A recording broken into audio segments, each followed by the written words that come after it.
rivotoza fahida vinavinaina hiditra an-tanety raha alina hitondra rotsakorana betsaka.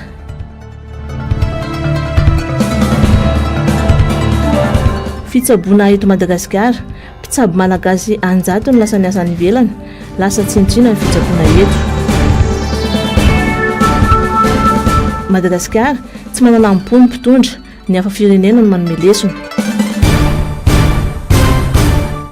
Anome fanampinan'ireo maratra sy nafindra toerana no niady misy amin'ny Rwanda sy République démocratique ny Congo na RDC Madagasikara raha ny fanambarana nataon'ny filohan'ny République ary no mafisy ny ministera ny raharaham-bahiny tamina fampitam-baovao an-tsoratra. Tantsoroka ara-pahasalamana amin'ny alalan'ny miaramila mpitsabo no andraisan'ny Madagasikara anjara raha miaramila iady sy ampandritany no alefan'ireo firenena afrikana sasany Angoma RDC. Firenena faran'izay manitra foana no itsaran'ny firenena ny Madagasikara ka tsy isan'ny miasina raha mbola tsy tafavoaka anaty fantrana lalina izay fitapoko itam-pirenena. Oeraoera sy fiatsaram-belatsiny no betsaka no mpanaraka raharam-pirenena. Ozy izy ny fiteny vazaza hoe yak le résultat qui compte. Rehefa miakatra ny arikary Madagasikara amin'izay fotoan'izay tsika dia manana fomba fijery hafa ny olona. Fa raha mbola hoe isan'ny firenena ka na anao oeraoera ary ianao hoe ifa nandefa médecin na ifa nandefa zao, mbola reste isan'ny firenena faran'izay manitra foana ny hijeren'ny olona anao. Satria tadidio tsara fa ozy izy ny fiteny vahiny zay hoe au pays des aveugles les bornes sont rois. Ninona nataon'ny fitondram-panjakana na ampiseho an'ireny zavatra eny izy na inona ny zavatra ataony dia tadidio fa isan'ny firenena faran'izay manitra foana Madagasikara. Fiatsaram-belatsiny betsaka rehefa mandeha ny resaka diplomasia fa tsisy mahitsy mameasiny anao eo raha ny tena izy. Satria fantatry ny fitondram-panjakana, fantatry ny olona hoe firenena manitra mivahoakanao ary izy matiny anoana na salamizao mivoaka ny chiffre na go firenena faran'izay manitra indrindra nefa nareo mandray fanampiana avy any amin'ny banque mondiale manao misy miandry fanampiana fotsiny. Fiatsaram-belatsiny tsy maintsy misy foana fa tsika tsy raha mbola ambany foana tsy mbola manana maizy azy ny firenena amin'ny resaka PIB sy ny tariny ny arena zany dia tadidio fa mbola tsisy asintsika. Tsy hitan'ny vahoaka mipaka mivantana amin'ny fiainana andavanandro ihany koa ny asa ataon'ny fitondrana ka tsy vitsy ireo manameloka sy mitsikeran'ny mpitondra maloana ny fanapahan-kevitra tahaka izao izay tsy mifanaraka amin'ny zava-misy. Marina fa anisan'ny firenena faran'izay manitra tsika. Marina fa maro ireo olona marary tsy afaka mivohy fanasitranana mba maimaimpona zany fa sahirana ary tsy afaka mitsabo tena mihitsy ary zany zavatra zany politika fitondram-panjakana tsy mahomby matoa tsy mahomby tsika ho tenenina efa atao hoe mandat anaky 3 raha resahantsika no nitondra fitondram-panjakana io zany hoe tokony efa manana stratégie sy ny politika tsara izy hanatsarana le fiainam-bahoaka. Izay fanatsarana zay nefany tsy mipetraka tsara tsy tonga amin'ny tokony ilavana anazy hany ka lasa mikaikaina le vahoaka miteniteny foana mihitsy ary indraindray noho ny tsy fisiny zay azo atao hoe fiadanam-bahoaka zay na resaka fotsiny ary jerena ny fahefa-mividy, jerena fotsiny resaka fandriam-pahalemana, jerena fotsiny resaka lalana, zany zavatra zany jerena fotsiny resaka vidim-bokatra sy ny ihany. Fa ohatra ny asa vonjy tavanandro daholo foana ny resahana dia manjary tsy misapproprier an'le projet an'le fitondram-panjakana mihitsy ny vahoaka kanefa nitsarovy tsara fa tsisy fivoarana nisy teto amin'ity firenena ity ratsy ny vahoaka mihitsy no miara manapa-kevitra miara manaiky an'le fitondram-panjakana eo hiaraka androso. Nanaitra ny maro ary niteraka resabe ihany koa ny fampahafantarana an-tsoratra nataon'ny fanjakana malagasy mahakasika io fanapahan-kevitra no raisiny io. Ny ovendro miatony zany izay efa endriky ny tsy fahamatorana sahady ka manala mibaraka amin'ny firenena hoy Fidèle Razarapiera. Nahitsy ny filazana ka nesoriny ny hoe tsy manana contingent militaire i Madagasikara, izany hoe tsy manana hery ara-miaramila manokana azo ahetsika mahaloana ny zava-misy i Madagasikara ka miaramila mpitsabo voahofana sy manatrak-efa ihany no alefa ny RDC. Mipetraka avy hatrany araka izany ny fanontaniana mahakasika ireo vatana miaramila mihetraketraka amin'ny vahoaka ireo ny fananana bengalona maro kanefa tsy manan-ke hery. Fialana bala, fialana ila ny zava-misy hoy ny fanazavana. Ny olona marary io nge tsy loza voajanahary. Afa manko izy raha ohatra ka hoe atratra ny loza voajanahary RDC Congo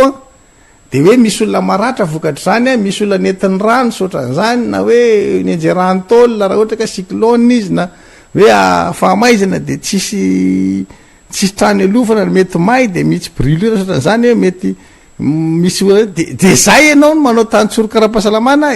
azo etreretina hoe logika zany. hoe ampinao le olona satria tratra naloza voatsanahary ary tsisy olona manafy fitingy ady le mitranga miteraka an'le faharatrana de tsy ny ampijanonana an'le ady no eritreretinao fa nde hitsabo an'le maratra inona koa zany nefa ianao ao anatin'lay mpitarika an'lay firenena mivondrona ao anatin'le sadaiky de tsy maome vaolana ianao zany hoe adao atsahatra io ady io de tsisy olona maratra tsony de tsy ilaina le tantsoroka medikaly na le tantsoroka la-pahasalamana zany fa ozy ianao hoe fa minofatinareo fa zay antoka ny fanafody hoan'zay maratra oatra zany nge zany teniny andro radiola zany ao anatin'le raha mampifaninana an'le M23 sy le RDC Congo tena mampalahelo tena ohatrany hoe te 4 angatsika mitondra firenena ka atao inona fotsiny reo parviena le kely reo tsy elefany Congo any reo higitraka jerevana ny tena fahaizany fa tsy eo ianao fa zay hoa miala ilan'le Madagasikara de mbola manao zavatra mahamenatra eny fa maninona ianao raha ohatra ka mandefa maramila ndray zany anao manatevina an'le miaro an'le congolais hoe andefa maramila zay iaro an'le firenena congolais andefa médecin militaire zay satria tsy manana contingent am'zany zay de mpitsabo maramila mpitsabo no alefana ihany fa atao inon'ireo migodongizina fotsiny eo amin'ny 13 mai reo alefany re jereva atsika ohatrany ahoany mifanehitra am'ireny M23 miaraka am'ireny basy any na be da be reny tsy mezan'ny olona any hoe le gasy nrifatry le mpitondra atsika raha tena akote de la plaque de miala ilany de manao ala safa eo anatin'le izy de vao afa barakitsika tsy nareo nge ny afa baraka tsy nareo mpitondra fa le firenena mihitsy ny afa baraka hoe zany mba communiqué ataony Madagasikara. Niteraka ady hevitra goavana ny makasika ity ady misy eo amin'ny Rwanda sy RDC ity na malibontana ny ambarany fafanasoketany sadaiky azy i Rwanda tamin'ny alalan'ny filohany Paul Kagame ka nilaza fa fiarovana ny sisitany no anetsehan'ny RDF na ny force rwandaise de défense ary tsy mamony civil izy ireo. Ny sadaiky kosa mandefa ny tafika 100 000 GRC mba anohanana ny ady tariny gouvernementa congolais mba aminona ny vahoakany ihany raha ny fanambaran'ny Rwanda. Araka izany tondron'ny Rwanda mikonikonina fanafiana miaraka amin'ireo tafika vahiny ny gouvernementa congolais ary tsy mijanona amin'ny M23 na ny mouvement de 23 mars ihany zany fa ny amely ny firenena rwandais mihitsy andrasana ny fivoarany toetra raha. Matahotra ho verseza ny mpitondra ka manao ny fomba rehetra nakanana ny fanehoan-kevitra na ho an'ny olon-tsotra na ho an'ny antoko na ny fikambanana hoy ny mpanao politika Gérard Andriamirova-Son. Tsy vao izao no nisin'izany fisolelahana amina mpitondra izany hoy izy fa efa hatramin'ireo fitondrana ny fanimbo rehetra teo. Ny serasera manodidina ny mpitondra no manakana ny olona ivory sy aneho hevitra. Mbola sy nahaenao ny andro azo elona mihitsy ny ako ny teny hoe sakany eo mpana samboro eo mpanohitra eo mbola sy nahaenao n'izany mihitsy ny ako. Ny dikan'izany le olona manodidina azy no manao excès de zèle na misolelaka mafy loatra de miteny hoe monsieur le président io zay iralisonao zay zany ane tsy fantatrao hoe fa olona nanao an'izao zany tamin'ny 91 aleo sakananay de n'izao io. Nitarika ny sain'ny olona ikomby anao fietsika tsy anan-dalambe nefa ny fanakatsakanana ivory sy aneho hevitra ireny eto amin'ny firenena. Tsy ireo mpanohitra ny fitondrana intsony ny tarika ny olona dalambe fa ny vahoaka mahatsapa fahoriana ka avy hatrany dia hitokona hoy hatrany ny fanazavana. Rehefa very ny fahefana satria voaongana ny fitondrana dia ireo mpiaradia aminy no mamadika azy voaloha hoy hatrany ny fanamafisana. Izay koa ny atahorako amin'ny zavatra sahala amin'izao hoe raha mbola mivorivory madinidinika any ny olona ireny nge sy de dangereux fa rehefa ireny ny sakananao de ireny manome hevitra ny sasany andeha hidina an-dalabe ka raha fahitako ny andro azoelona sy mino misy afizy misakananena fa ny manodidina azy any zay matahotra ho verseza reny olona reny nefany any zavatra nisy na tamin'ny 72 na tamin'ny 91 na tamin'ny 2009 inona moa ny atao nefa verseza ny président mamadika palito fotsiny izy avadika natramin'ny patalohany ary. Raha nitsikaritra matahotra maneho hevitra ny vahoaka ankehitriny betsaka mantsy ireo fandrahonana sy fanagadrana olona nandritra ity fitondrana ity saingy rehefa leo ny vahoaka ka mirahina tsy ny mpanao politika intsony ny tarika izany fa ny olom-pirenena tenany no hirotsaka an-tsehatra ary tsy voasakany fitondrana intsony izany hoy hatrany Gérard Andriamirova-Son. Ny gasy matetika kanosa raha irery isy sa mbazavaza eny fa sao de mateto sao de zao eto sao de zao eto fa raha mitambatra izy de ohatrany fitenindrazatsika hoe ny akangamaso laninambo ny fipoany zavatra ane na tamy 72 na tamy 91 na tamy sisy nitaroka tamy voalohany fa le vahoaka leo fotsiny a nipoaka ho azy eo. mbola baraingo tanteraka izay mety ho iafarany Madagasikara izay niankina besaka tamin'ny fanampiana avy any ivelany manoloana ny fanapahan-kevitra no raisy ny fanjakana Amerikanina raha tsy lasa fa tsy ireo tetikasa fa tsy ny USD vola ho ny mpanaraka raharam-pirenena. Izy fiantraikany goavana amin'ny fiainan'ny Malagasy indrindra ireo siatrasa voakasika ny tetikasa toy ny tontolo iainana, fanabeazana, fahasalamana io fanapahana io raha mbola tsy nandinika sy efa nandray fanapahan-kevitra hiatrehan'izany meloa ny fitondram-panjakana. Efa tazany potsiny ny fitantanana ankehitriny izay mampiby ny fiainan'ny Malagasy ka tsy azo verina ny atafavoana amin'izany. Fatantsika tsara mihitsy fa ny USAID ny Amerikanina dia tena nanampy be mihitsy ny amin'ny resaka kere io amin'ny tsy fanjariana ara-tsakafo any atsimo io. Raha sanatry Amerikanina ary nataoko hoe voalohaloha larany amin'ny fanampiana any atsimo. Raha izany zany zava-misy tsy ametsony zareo za tsy teteny hoe hiandry faty mikararana vetsika oety Madagasikara satria isy fiatraikany lehibe io na tiatsika na tsy tiatsika eo amin'ny tontolo iainana izay 200 ihany latsaky ny 200 ary vola budget de l'État atokana ho an'ny tontolo iainana fa saky ireo mpiara-miombona antoko ireo no manome vola ary ny USAID ny Amerikanina anisany manome vola be eo anatin'ny fiarovana ny tontolo iainana. Dia toy izany koa le fanjariana ara-tsakafo manome vola be kitapahana zany zao amin'izao fotoana zao. Inona ny anjoan'ny Madagasikara dia za tsy ianao tsy teny hoe rehefa tsy ame volontsika dia ho faty eto raha ohatra ka afaka manodina satria Costa Rica dia mbola raisiko foana fiodonana sy fahaizana tsara tantana ny fizahantany any Costa Rica no mampiodina ny toe-kareny mampatahotra fotsiny zao mifampitaon'ireo ianao efa fitantanana eto aminao fa tsy dia milamina loatra kanefa dia ny olona zao anapaka amin'ny volany ihany koa ianao zany raha mpitondra tokony efa miprevoira foana hoe raha sanatrika ho avy tokoa ny fanapahana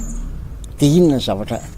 isy eto Madagasikara, inona ny zavatra tokony ataontsika. Maro ireo hita fa manana fahafahana mamonjy ny firenena amin'ny alalan'ny hevitra sy amin'ny fomba rehetra. Fotoana izao ampisehoana ny fahagagana ho ny fanazavany. Fotoana ihany koa anetsehana sy ampiasana ireo mpikaroka sy manampaizana eto amin'ny firenena izay latsaka katerena sy atao anjorom-bala ankehitriny kanefa azo antoka fa afaka hitondra fampandrosoana. Ka eto moa milaza mpanao mazy dolidoly ny mpitondra fivavahana sasany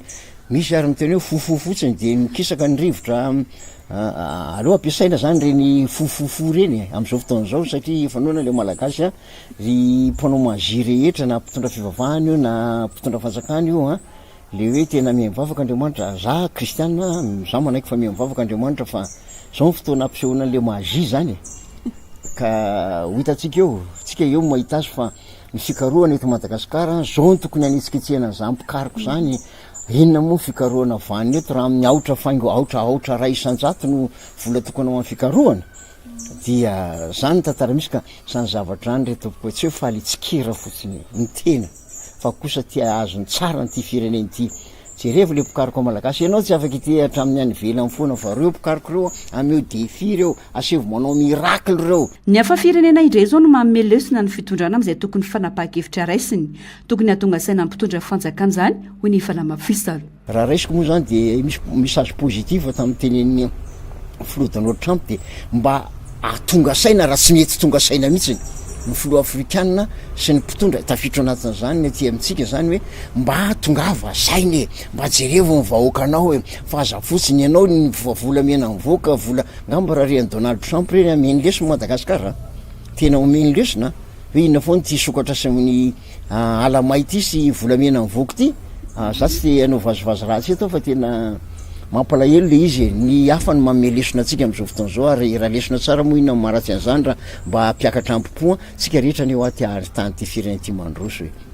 te ahita nyty firenentsika mandroso tsika satria na mivoaka ny velany ary zao sakanan'ny olona malagasy mandehatsy amin'ny télé firy moa ny visa réfugié eo mampalahelo le malagasy ary eto moa dia te mihitsy ny mba aoka mba anakambo hoe mpitondro zany rehefa tsy manakambo sarotra be na mpandroso firenena. mbola sarotra ho any madagasikara nahita fampandrosoana raha mpitondra tsy manana ampopo ihany professeur Jonara Tsimbazavy. Mila fanomanana sy fiomanana mialoha ihany koa ny fandraisana fanapa-kevitra fa tsy vita ny resabe sy hevitra taitaitra fotsiny izany. Betsaka ny mpanao politika sy ny vahoaka ankehitriny no miaya amin'izay mety ho fampiatoan'ny États-Unis ny fifanarahana momba ny AGOA na ny African Growth and Opportunity Act izay lalàna nolaniana tamin'ny taona 2000 manafoana ireo hetra isan-karazany amin'ny entana ondrana ny États-Unis. Rehefa tafapetraka teo amin'ny fitondrany nefa Donald Trump, filoha Amerikanina amin'izao fotoana, dia nanova zavatra maro tahaka ny fampiakarana sy ny fametrahana hetra amin'ireo entana tonga ny États-Unis. Isan'ny voamafy ny firenena andalam-pandrosoana toa ny Madagasikara manoloana izany. Ny fifanarahan'ny AGOA mantsy dia manalefaka sy manamora ny fanondranana entana isan-karazany any États-Unis eo amin'ny resaka hetra. Tsy misy tombontsoa betsaka azon'ny firenena Amerikanina mantsy eto amintsika raha tsy ny harena-kibon'ny tany irery ihany. Ka ho betsaka ny olona very asa eto amin'ny firenena raha hiato koa ny AGOA, hoy fanazavany Alain Désiré Rassambany. Tena hoe perte direct aloha zany dia ny fahaverezana asa satria ny indirect ny tsy tena tsirena mahazo entreprise française zany bitsaka ny taxe douanière zay tsy andalovan'ny reny entana reny fa mandeha amin'izao fotsiny reny satria zay le fanarana ao anatin'ny AGOA. Ny faharoa manaraka an'izay ny emploi indirect anatin'ireny betsaka ny resaka commerce, ny resaka transport sy ny sisa ho very ao anatin'izany. Na titsika na tsy titsika io politique sélective ho apetraka ny Amerikanina atsoatso satria tsy firenena rehetrarehetra aty Afrika no iarahany miasa reny langage politique, discours politique nataon'ny président Trump reny dia anisan'ny menace reny ho antsika Madagasikara indray antsika tsy m'intéressé ny Amerikanina loatra raha mana resaka textile zany fa mety ho produit minier zao ohatra mety m'intéressé an'zareo satria hitantsika ny investissement ny Amerikanina amin'izao amin'ny société base tuliara any amin'ny province insuliare mety ao fa mila mifampiraraha amin'ireo mpisehatra ara-barotra eto Afrika Madagasikara. Madagasikara tsy mbola manana kalitao avolenta amin'ny varotra iraisam-pirenena, ho hiatrano ny fanazavana. Hoe inona ary ny marché comment ny aty amin'ny SADC zany, ny aty amin'ny COMESA zany, ny CEO azotsika trandrana satria io ny harenantsika tsy hoe akory vaovao fa fatatsika tsara ny produit rizicole atsika, ny fananantsika ny sisin-dranomasina, zone côtière sy zone minier maro samy zany no ametrahantsika ataontsika hoe vision à long terme hoe inona ary no afahantsika mifampiraraha satria tsisy akoatsin'ireo aloha au niveau ny marché international tsika menacé amina qualité na produit satria tsy mbola maafaka mifampitaha amina tsena iraisam-pirenena ny vokatra eto malagasy. Io zao ny vanille fa menacé, io zao ny jirofo fa manomboka menacé. Inona sisa ankoatsin'izay averiko hoe iny fananantsika ny produit rizicole sy ny fananantsika no zone côtière zay afahantsika mifampiraraha, afahantsika mametraka ohatran'ny nanovana tamin'ny accord de pêche tamin'ny Union européenne fa tsy tokony ionona amin'izany tsika satria tsy mbola nahavita nataontsika hoe nampiakatra ny PIB tsika ohatry nahoana firy zany raha oharina amin'ny secteur hafa zany. Ataoko hoe mila mijery tsika marché hafa afahantsika ataoko hoe misoroka ny mety isiana crise sociale zay tsy ho zaka ny firenena ntsony ny mijery an'izany natsoatsy. Ny fifanantonana sy fifampiresahana andatabatra boribory miaraka amin'ireo mpandraharaha sy mpamatsy vola eto amintsika no mahana ny olana ialana amin'ny krizy eo papana, hoy ihany Alain Désiré Rassambany Paeto Garena. Ao anaty fahasarotana ireo orinasa malagasy eto Madagasikara manoloana amin'ny fahatapahana lavaren'ny herinaratra sy mateti-pitranga. Na dia efa misy aza ny lalàna milaza fa tsy mahazo tapahana ny karamam-piasa no fahatapahan'ny herinaratra, dia misy ireo orinasa manapaka tsotro izao ny karaman'ireo mpiasa no fahatapahan-jiro. Ino zany le zavatra neotsika zany le tany vondrana sikely raha mahatadidy zany ny rehetra hoe efa nanaovan'ny arana sitika fitokonana mihitsy zany izy io tamin'ny orinasa anankiray rendre no zato andrefany ery dia efa nentina teny anivo ny fitsarana mihitsy izy io hoe ahoana ny mikasika n'ilay hoe aminatin'ny ora fiasana tapaka ny jiro dia le mpiasa tsy afaka moto fa mijanonao ihany tazominao dia nivoaka ny didim-pitsarana hoe risque ho an'ny orinasa reny, zany hoe risque de l'entreprise zany le izy, zany hoe tsy afaka tapahana amin'ny karaman'ny mpiasa fa ny orinasa no tokony ifanaraka any amin'ny fanjakana sy any amin'ny assurance ihany a mikasika an'le fahatapahan-jiry fa ny karama mipiasa kosa rehefa mbola mijanona amin'ny toeram-piasana le mpiasa reny tokony ohatran'ireny miasa reny ihany de zay zany ny zavatra manahirana be am'izao a na ho an'le fampiarana an'le didy ho an'le orinasa izay no zato andrefana za tena manahirana be satria lasa navadika chômage technique le izy am'izao tsika amin'ny teny zao a lefa chômage technique soratany ao anatin'le taratasina chômage technique hoe rehefa te hiasinareo a de tapahana aminareo ihany ny fahatapahan-jiro a tsy niteniny eo amin'ny inspection travail mijery fotsiny ny inspection travail nety nao niveau directeur général ny travail izy a nazandrany any direction général de travail tsy mandray fitarainana fa any amin'ny inspection zany io ny didim-pitsarana de tokony efa zay zany no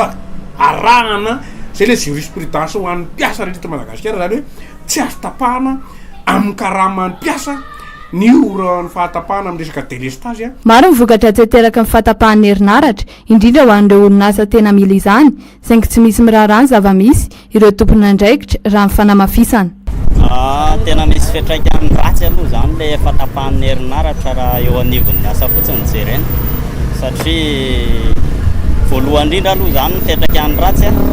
manimba le tontolon'ny asa le izy satria lasa tapaka amin'ny famokarana sy ohatr'izany de na mpiasa na mpampiasa zany de lasa tsy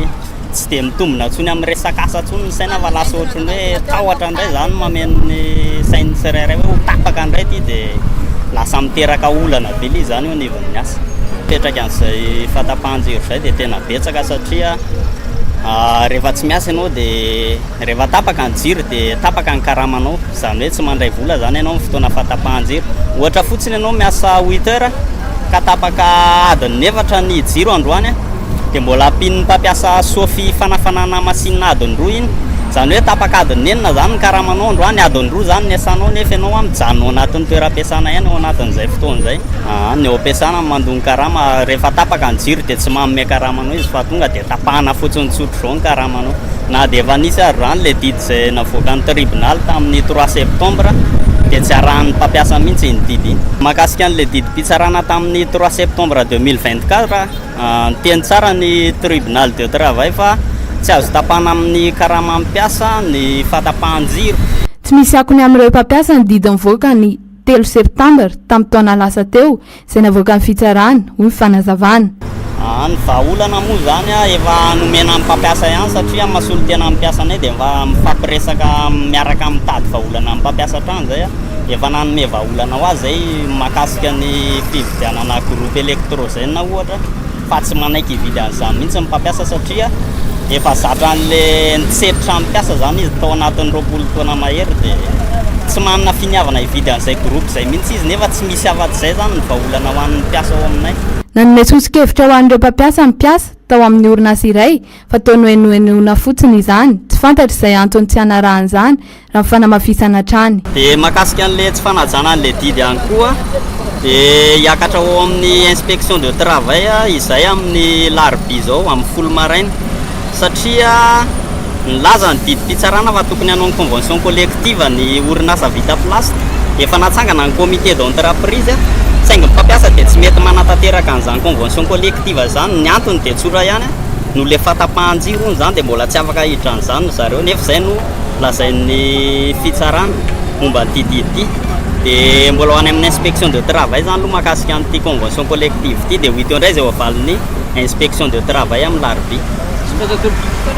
ny alarbi izao amin'ny 10 ora maraina miakaran'ity raharaha ity eo anivon'ny inspection de travail ka andrasana izay mety ho tohiny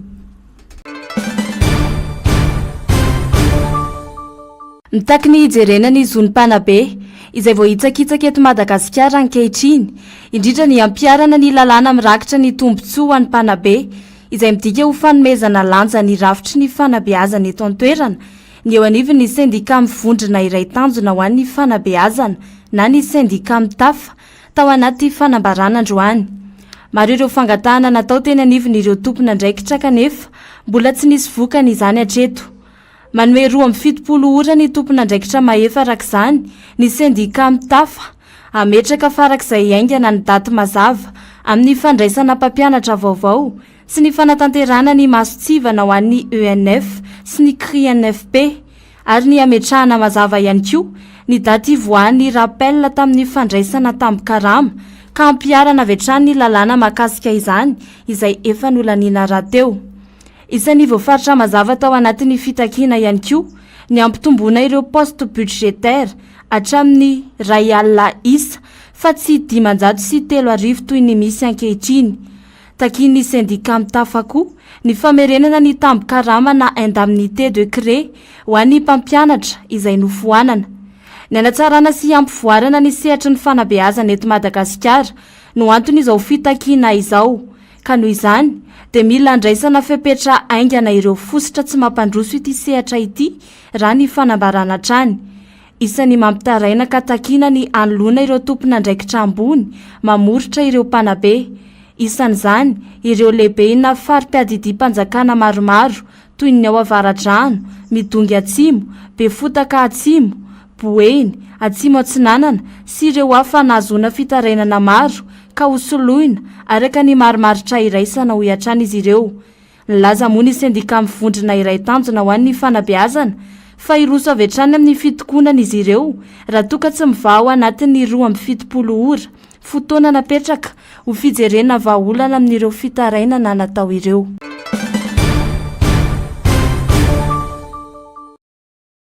Enarivo ireo mpitsabo manerana amin'ny Madagasikara, arak'izany dia hita fa tsy ampy ny olona misahana fahasalamana eto amintsika satria izy ireo miandraikitra amin'ny fahasalaman'ny malagasy 3 tapitrisa mahery. Tsy vitan'ny efa vitsy an'izany dokotera fa amin'izao dia hoe alefa nivelany hitsabo ireo marary any amina firenena hafa. Vokatra izany lasa miandanja ny fampiroboroboana amin'ny fitsaboana eto Madagasikara fa lasa nivelany foana ny masoana ary menaraka izany ireo manampahaizana mikasika amin'ny fahasalamana eto amintsika. Sarotra nefa ny fahazoana mari-pahaizana momba ny fitsaboana eto na natao hoe doktora satria aman-taona maro vao mahazo izany.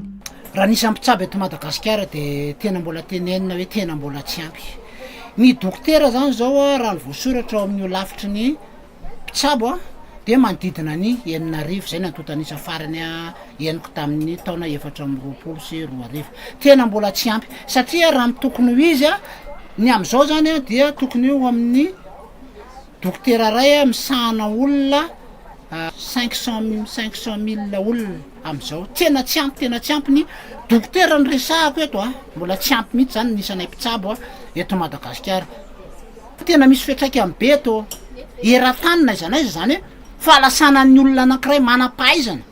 ary tena nianatra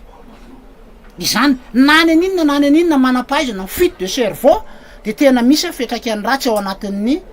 tontolona firenena anankiray. Raha ohatra moa ny tontolon'ny fahasalamana ny resahantsika mafy de mafy zany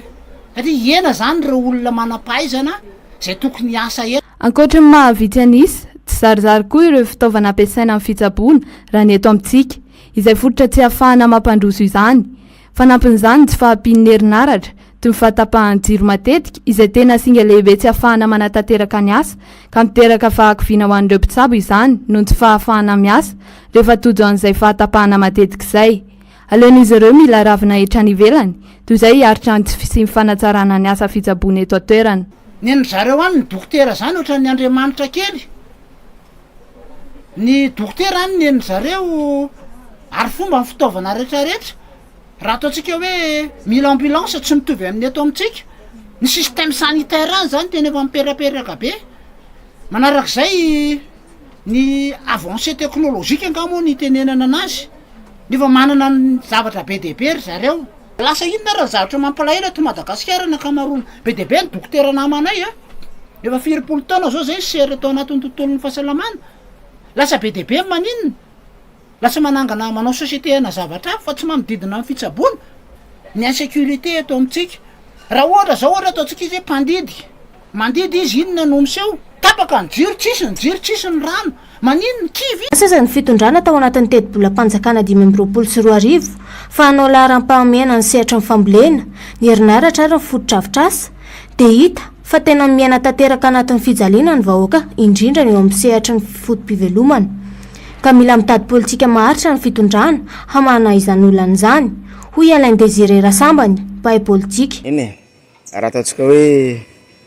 ny fitotonga ny fiainan'ny malagasy amin'ny ankapobeny aloha zany jerena de fa ratsy de ratsy tokoa efa mirehitra mena ny témoin na ny ataontsika hoe ny vidinentana fotsiny zany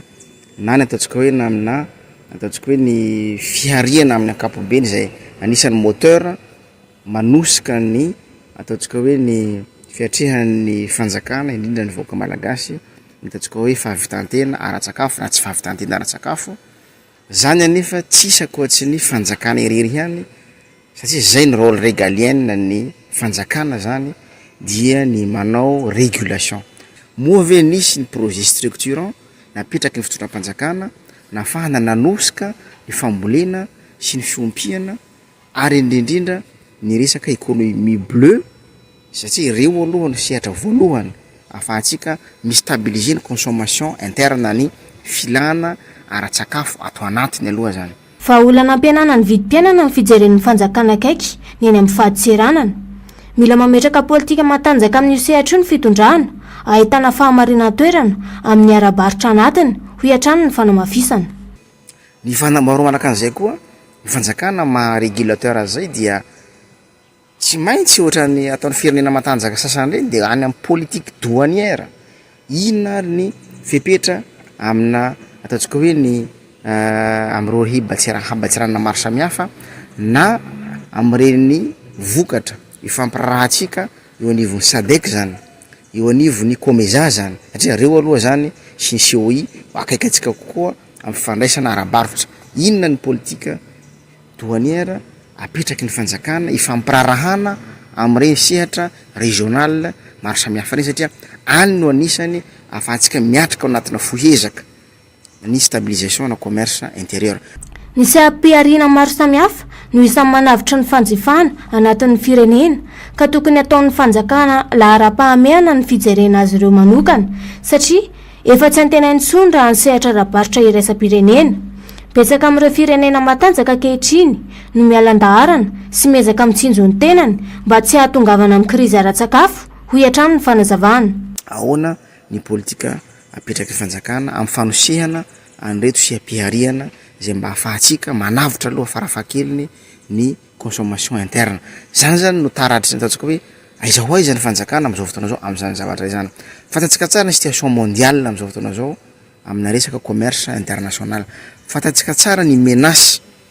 apetraky ny consommation satria samy ataoko hoe mametraka an'izay politique na protectionnisme zay na ataontsika hoe fitsindrovana manokana ny ato anatiny aloha ny firenena rehetra na ny firenena ty afrikana satria menacé am'izao fotoana zao ny resaka fambolena ny fiompiana sy ny sisa vokatry ny eo fiovavany toetrandro zany zany mampitondra ny mpitondra mametraka ny politika fohezaka aloha fa indrindra ny fijerevana ny lavitra ezaka kokoa satria raha tsy mijeran'izany tsika de ho sahirana ny olana goavana tsy nijery manokana ny fametrahana ny mangarahara amin'ireo vidinentana ilaina andavanandro ny fitondrana ka antony tsy ahitana ny vidinentana tena izy na ny fitazomana ny vidinentana amin'ny ara-dalàna manjaka ny kolokolo raha ny fanehonkevitra manana olana atsika amin'ny resaka corruption eto Madagasikara moa ve nahavita ny fanjakana nametsaka ny situation net anio resaka stock na produit de la première nécessité na ny PPN isika ny vary menaka sisa atam'ireo orinasa maro samihafa betsaka ny corruption hita sy ny influence hita zay tsy ahafahany ataontsika hoe ny acteur zay manao contrôle na commerce intérieur mijirika hoe firy marina ny stock misy any firy ny mbola azo atao satria tsy afaka anao an'izany ny ministère de l'industrie sy commerce raha tsy hita tsara eto ampelantanantsika hoe aiza ho aiza ary ny entana mitobaka anatin'ny marché intérieur mba afahantsika mamanao an'izay le régulation na stabilisation na prix na vidinentana any an-tsena sy ny sisa minitsy mijery ny zavamisy eto amin'ny firenena ny mpitondra indrindra ny mikasika ny ara-tsosialy ny vahoaka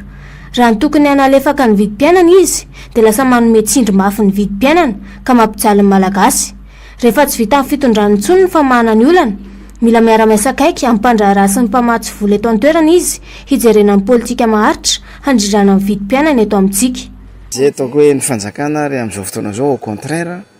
manao mametraka ny politique de répression zany hoe ny sehatra tsy miankina ndray no lasa lasibatra hitantsika tsara le ny déclaration fanambarana nataon'ny sim fanambarana nataon'ny fivipama fivondrona ivondronan'ireo ataontsika hoe mpisehatra amin'ny lafiny indostria mpisehatra amin'ny resaka vatra sisisa orinasa majinika sy vaventy zany efa mitaraina hoe inona ahoana ary ny politique fiscale sy ny douanière mba apetraky ny fanjakana mba hanamora satria fatatsika tsara fa marefo ny fanjakana malagasy marina antsika fa nametraka an'ilay SPM na State Procurement of Madagascar orinasa mpanjakana io zay manafatra vary amin'izao fotoana zao nefa tsy hahavita tena irery io sanatriavina ho lasa blanchiment d'argent no mitontona ao anatin'ireo fanafarana vary amin'ny lalana SPM zay mba tonga na miresaka hoe io tsy maintsy fampiresaka alo tabatra boribory tsy vitany fanjakana irery satria ny fanjakana malagasy tsy ohatran'ny fanjakana sasany zay manana ataontsika hoe réserve. Nahazo anarana hoe Fahidala andro ratsy mivoatra ao Atsinanan'ny Tomasy nandro amin'ny maraina. Tamin'iray ora atoandro dia tany amin'ny 20 kilometatra miala amin'ny faritra Atsinanan'ny Tomasy na misy azy raha ny nambaran'ny foibe sampana mpamatatra ny toetry ny andro. 70 kilometatra isan'ora ny rivotra miaraka aminy ary mahatratratra any amin'ny 10 kilometatra isan'ora ny tafiotra entiny any amin'ny faritra manakaiky amin'ny foibeny. Miova araka izany ny fampitandrema filazana loza makasika azy ty satria tamin'ny omaly dia mbola miloko maitso na filazana loza fanairan'izay fa ho any androany zany efa filazana loza manambana miloko mavo voakasika an'izay zao ho an'ny faritra dia faritra na Ambatsoa na Lanjirofo ny any amin'ny faritra Atsinanana ny faritra Alaotra Mangoro Antala Mandritsara ary ny any Abefandrina Avaratra ny rotsakorana mitohy ihany ho an'ny tapany avaratra andrefany Madagasikara zay mety misy orana petsaka kokoa zany indrindra ho an'ny tapany avaratra andrefan'izay voakasika ny distrika ambiny eo amin'ny faritra Sofia ny any amin'ny Moritsiraky ny faritra Iboeny ny Soalala Mitsinjo Majanga voalohany sy faharoa ny any amin'ny faritra Diana. Raha ny vaovao ihany dia tsy mahazo miandrika manomboka androany alatsinainy ny any amin'ny faritra Diana, Boeny, Betsiboka ary ny distrika Bealalana, Analalava, Antsohi, Borziny sy Mampikony. Manomboka raha pitso talata kosa ny fampitandrena moana ho an'ny Analamanga ary ny alarobia hatramin'ny alakamisy ho amin'ny Bongolava raha toa ka hitatra hatramin'ny zoma kosa zany ho amin'ny Melaky sy ny distrika Miandrovazo ary Belotsiribiny. Iaina tsikelikely ny heriny mandra-pahatonga amin'ny faran'ny herinandro mifandalovan'ny rivo-doza tahaka izao anefa dia misy fiantraikany amin'ny fiainana andavanandro sy ny fihotsahan'ny tany ary fahasimban'ireo fotodrafitrasa toy ny trano ny lalana. Raha ny sary moa dia hanavatsava amin'ny Madagasikara avy any Atsinanana ka hiakandrefa ny Fahida.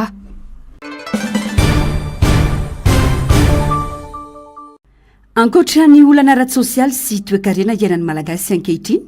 sehatra tsy mandeha ary vosokajo isan'ireo tena hitarenana ny resaka fiainam-pitiavana sy ny fiainatokantrano. Manakorotana ny fiainatokantrano ny faniliana sy ny tsy fiaikena adsoina. Mibahana ihany koa ny olana menjady amin'ny tokantrano ary miamitombo hatrany vokatry ny fahasahiranana sy ny rotorotom-piainana. Samby tsy mihevitra fa tsy ny tena ny rehetra, indrindra ny mpivady ka miafara amin'ny fitsangatsangana. Fahasahiranana ho an'ny iray aman-dreny ihany koa ny fitaizanany zazany, any ka manao zavatra tsy ara-dalàna na ankamaroan'ny tanora vokatry ny firoboroboan'ny teknôlôjia. Ny mpivady tsy mifanaja ary indraindray le tsy fanajana lasa lavitra mety sanatria tonga any amin'ny fanitsaky tsara. Io fijangajangana io ohatra dia tondro manambara ny tsy fahaizan'ny olona manambady ny tsy fahalalana ny zavatsoa efa nanany ka dia hitady zavatra ny ivelany na ny akafa izy. Ao koa ny fanapara-kery fantatsika izany rehefa tezitra na misy ny ady dia manapatra hery manapatra sandro na manapatra ohatr'izany izay tena sady zahatra tsy mety araka an'Andriamanitra no heloko koa eo amin'ny lalàna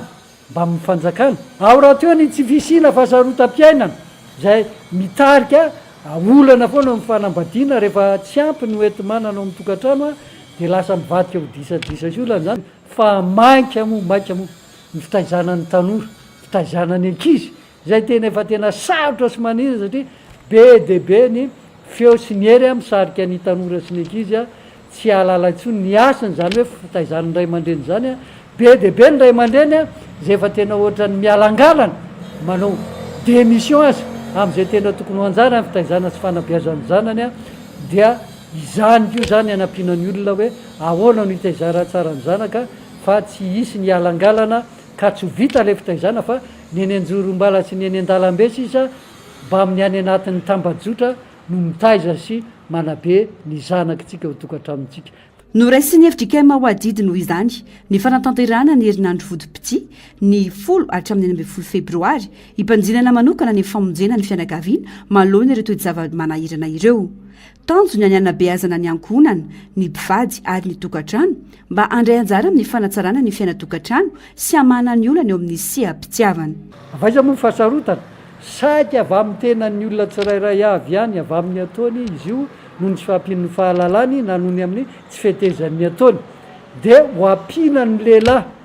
ho ampinany vehivavy ho ampinany mpivady ho ampinany ray aman-dreny ho ampinany tanora sy ny ankonana ho amin'izay hoe isoroana zavatra tsy mety na zavatra tsy manjary mety maniba ny fiainatokatrano sy ny fiainam-pitiavana zany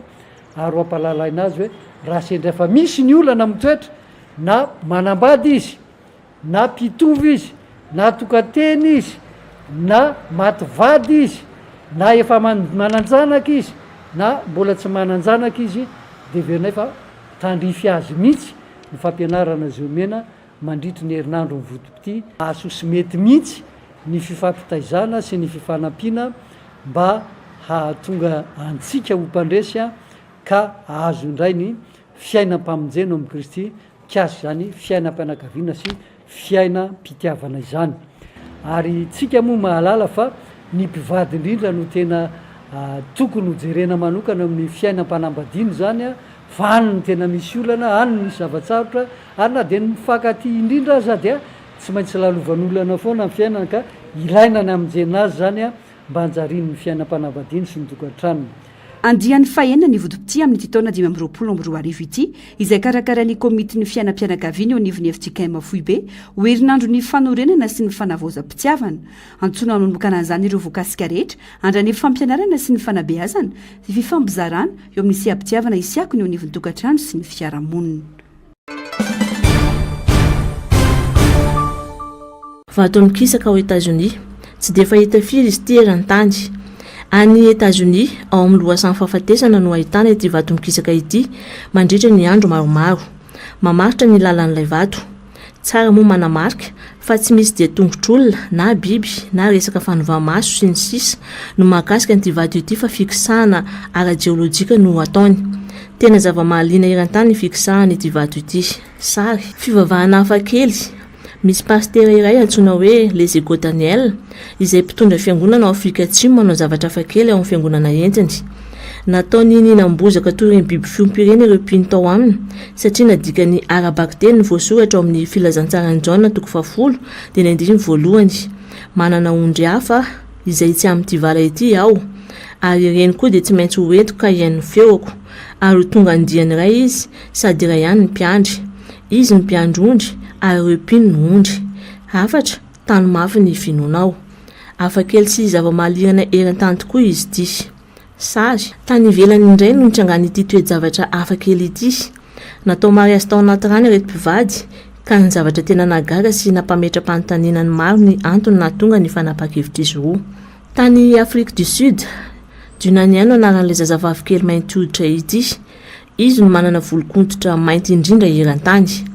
Ny jona 1 izany hoe 20 taona taty aoriana nahaterahany Dunanian no namoahany boky Guinness World Record fa ity tovovavy ity no zaza mainty hoditra indrindra aty Afrika sy eran'izao tontolo izao. Izay rehetra hita eny aminy dia mainty avokoa, mainty ny masony, mainty ihany koa ny lelany sy ny ativavany, ny vatany iray manontolo. Hafa ny endriny fahazaza somary mampatahotra araka ny fanazavana. Sary nao fanambarana ny filoha Amerikanina Donald Trump fa hampiakatra ny hetra amin'ireo entana rehetra miditra ao États-Unis. Isan'izany ireo firenena telo mpiara-miasa akaiky sy mpifanolo-bodirindrina amin'ny États-Unis ka mamatsy hatramin'ny 700 isanjaton'ny vokatra ao an-toerana. Tsy iza izany fa i Canada, Meksika ary Chine. Iakatra hatramin'ny 10 isanjaton'ny entana rehetra nafarana avy any Chine tonga ao États-Unis raha ny fanazavana. 520 isanjato kosa ho an'ireo entana rehetra avy any Meksika sy Canada. Tanjon'ny fanjakana Amerikanina amin'ny fandraisana izao fanampan-kevitra izao ny hitazonana ny tanjaky ny vola dolara. Ny volana Novambra lasa teo nanao fanambarana ny filoha Amerikanina fa hampiakatra ny hetra hatramin'ny 100 isanjato ho an'ireo firenena mikasa ny hanoana vola vaovao akoatra ny dolara ka izao efa manomboka miatra izao izany osetry ny ty etra goavana napetraky ny filoha amerikanina Donald Trump ity nilaza ny Premier Ministre Canadianina Justin Trudeau fa hitondra fampitehana ho an'ny États-Unis izao fanapahan-kevitra izao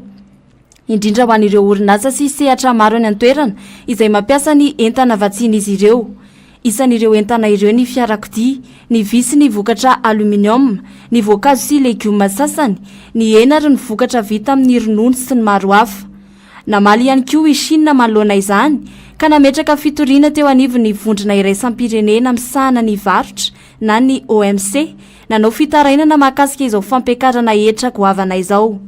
vokatra izany dia manamafy ny sy ny ady ara-barotra eo amin'ny rotonta ireo mpandrarany an-toerana mety hisy ihany koa ny fifandonana ara-toekarena eo amin'ny États-Unis sy ireo firenena hafa ireo etsy andaniny manahy ihany koa ireo mpanjifa ny amin'ny mety ho fiakarany vidin'entana manoloana izany nilaza moa Donald Trump fa tsy hijanona fotsiny amin'ireo firenena telo ireo izao fampiakarana ny etra izao fa hitoy ho an'ny vondrona Eoropeanina rehetra raha ny fanazavana hatrany